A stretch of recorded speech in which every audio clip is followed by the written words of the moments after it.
Jail মুক্তির পর ফের সক্রিয় জ্যোতিপ্রিয় মল্লিক। নিজের বিধানসভা এলাকায় তিনি যান, আবারও সক্রিয় জ্যোতিপ্রিয় মল্লিক। সেই ছবিও আপনারা দেখতে পাচ্ছেন নিজের বিধানসভা এলাকায় জ্যোতিপ্রিয় মল্লিক। নিজের বিধানসভা এলাকায় জ্যোতিপ্রিয় মল্লিক, আবারও সক্রিয় জ্যোতিপ্রিয় মল্লিক। শীর্ষ নেতৃত্বের অনুমোদনে ফের সক্রিয় জ্যোতিপ্রিয়। দলীয় কর্মীদের সঙ্গে সাক্ষাৎ করেন। দুর্নীতির অভিযোগে আমরা জানি 14 মাস জেলবন্দি ছিলেন জ্যোতিপ্রিয় মল্লিক। আর এই মুহূর্তে যে ছবি আপনাদের সামনে বিধানসভা এলাকা, নিজেরই বিধানসভা এলাকায়, সেখানেই ফের জ্যোতিপ্রিয় মল্লিক প্রাক্তন মন্ত্রী দলীয় কর্মীদের সঙ্গে সাক্ষাৎ করেছেন।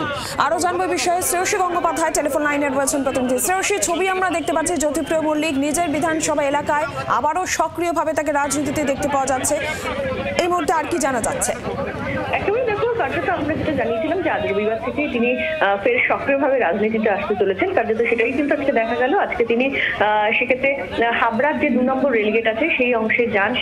সেখানে তাকে দেখে কর্মীরা তাকে দেখে স্লোগান করেন এবং তারপরে তিনি কর্মীদের সঙ্গে দেখা সাক্ষাৎ করেন, কুশল বিনিময় করেন এবং তারপরে সেক্ষেত্রে বিধায়কদের সেক্ষেত্রে স্লোগান দিয়ে দেখা যায় কার্যত বরণ করে নিচ্ছেন তার কর্মীরা। তো জ্যোতিপ্রিয় মল্লিক যেটা জানা যাচ্ছে যে কার্যত আজ থেকেই কিন্তু তিনি সক্রিয়ভাবে ফের রাজনীতিতে তিনি তার কাজকর্ম শুরু করলেন।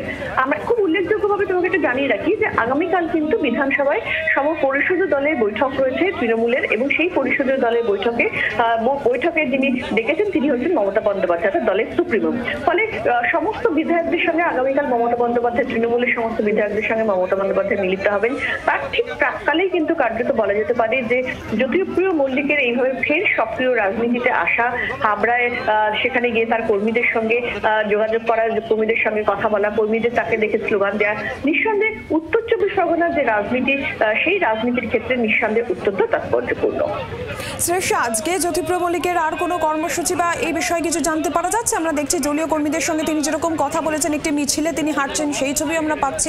আর ঠিক কি আজকে কর্মসূচি জ্যোতিপ্রিয় মল্লিকের রয়েছে কিছু জানা যাচ্ছে?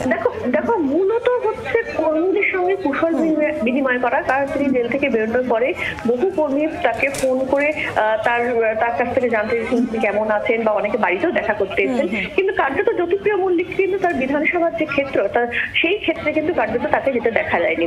আজকেই প্রথম তিনি গেলেন সেখানে। এবং এক্ষেত্রে সব থেকে গুরুত্বপূর্ণ যে আগামীকাল যখন মমতা বন্দ্যোপাধ্যায় তিনি তার দলের বিধায়কদের নিয়ে বৈঠকে বসবেন এবং সেক্ষেত্রে নির্দিষ্ট বার্তা দিতে পারেন বলেই মনে করা হচ্ছে। তার প্রাক্কালে জ্যোতিপ্রিয় মল্লিকের ফের রাজনীতিতে সক্রিয় হওয়া, নিজের এলাকায় যাওয়া, কর্মীদের সঙ্গে কথা বলা, কর্মীদের তাকে দেখে স্লোগান দেওয়া, নিঃসন্দেহে উত্তর 24 পরগনার রাজনৈতিক যে চিত্র, সেই চিত্রের ক্ষেত্রে উল্লেখযোগ্য ঘটনা। বাংলার আওয়াজ, বাঙালির আবেগ, জি 24 ঘন্টা।